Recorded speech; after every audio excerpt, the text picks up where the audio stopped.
From KUNC and the NPR network, this is In The NoCo. I'm Erin O'Toole. An innovative new prosthetic foot dreamed up by students at Colorado State University could offer new options to amputees and other people with limb differences. The team behind it calls it the Goldilocks foot. It's sort of a middle option. It's more comfortable than cheaper prosthetics, but costs less than prosthetics built for running and other competitive sports. The design team says the Goldilocks foot is especially useful for walks, light exercise, and general wear. Garrison Hayes worked with a team of engineering undergrads to create the design while he was a senior at CSU. He graduated in May with dual bachelor's degrees in biomedical and mechanical engineering. And in designing the prosthetic, Garrison drew on his personal experience. His leg was partially amputated to remove cancer when he was a kid. And over the years, he saw an opportunity to make a prosthetic that was affordable, but also durable and comfortable. Garrison spoke with In The NoCo's Brad Turner earlier this year about how his childhood experiences with prosthetics influenced the design of the Goldilocks foot. We're listening back to that conversation today.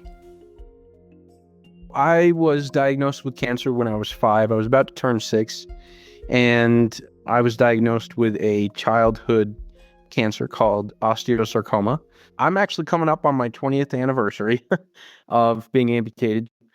Gosh, it feels weird to say that, because it's been such a big part of my life for so long now. But one of the big things that I noticed is a lot of companies were kind of focused on high performance, or they were focused on comfort, or they were focused on being as inexpensive as possible. And no one was kind of hitting all 3 points. The second thing I noticed is, wow, my parents pay a lot of money for me to have really good prosthetics, and because I keep breaking them. I was kind of rough on them as a kid, and so I noticed pretty quickly how much they were spending each year on my prosthesis.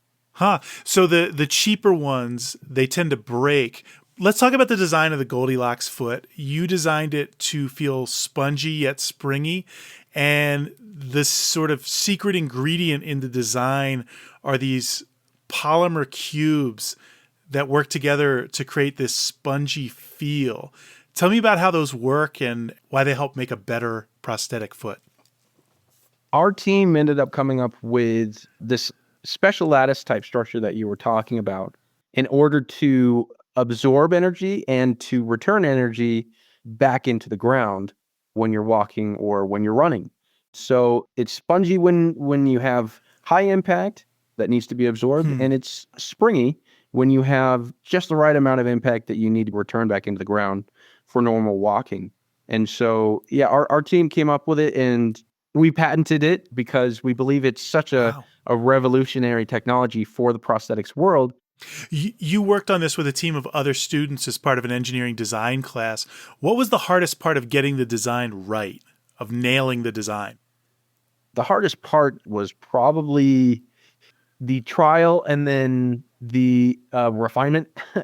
There were some times that I would try it on and I'd go, hey guys, I'm sorry, but I think like the heel is a little blocky. It feels like I'm stepping in kind of like a wedge. And I think that was probably one of the hardest things, because it was really easy for me to just wear it and say, hey, this doesn't feel good. But it was difficult as a team to try and come up with a good engineering practice to try and address those problems.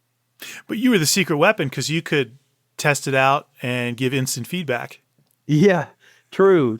It made it really nice to have someone who could try it immediately after it was done printing.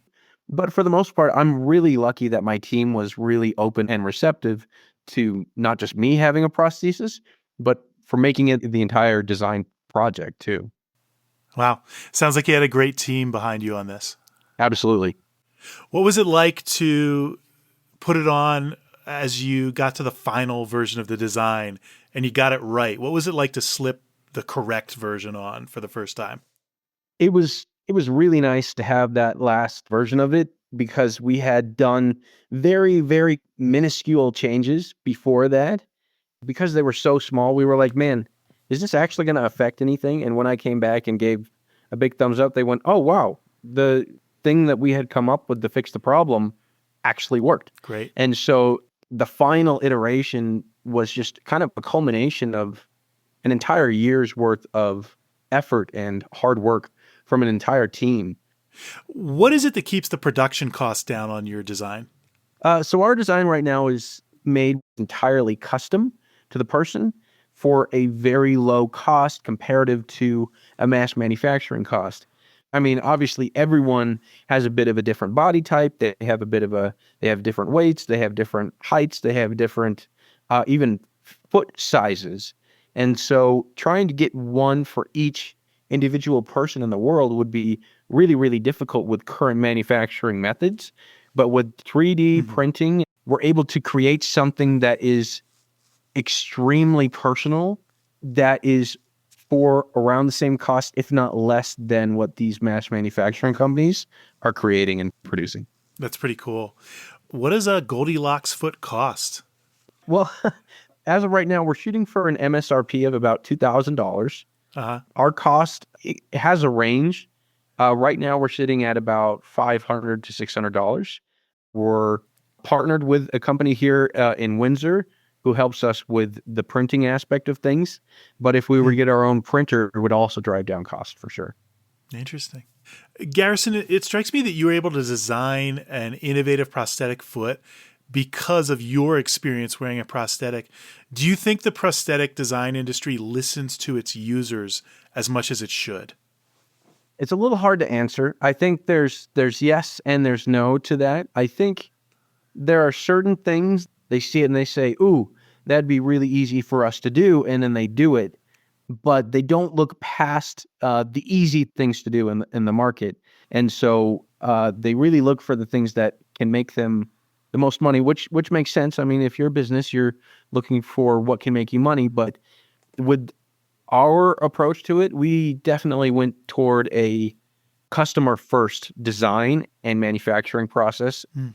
We really want to hear exactly what the person wants to use it for so that we can design it specifically with that end use in mind. Say if someone wants to be a ballerina, then we're able to design a foot that is made into that, tiptoe shape specifically for that. Whereas these other prosthetic companies, I'm not so sure that they are always listening to those specific end needs. Yeah. Instead of just making something that is like shoes. Kind of feels like they're making shoes sometimes. And some people, they need orthotics and not just running shoes. Garrison Hayes studied biomechanical engineering at CSU. He graduated in May. Garrison spoke earlier this year with Brad Turner about how he and his team designed a 3D printed prosthetic they call the Goldilocks foot, which won several design competitions. We'll have links where you can learn more and see a photo of the prosthetic foot in our show notes and at kunc.org. While you're there, you can also learn about some other innovative ideas being developed around northern Colorado, like an experiment in warm weather cloud seeding that uses electrical charges instead of chemicals to make it rain. That's it today for In The NoCo. I'm Erin O'Toole. Thanks so much for listening.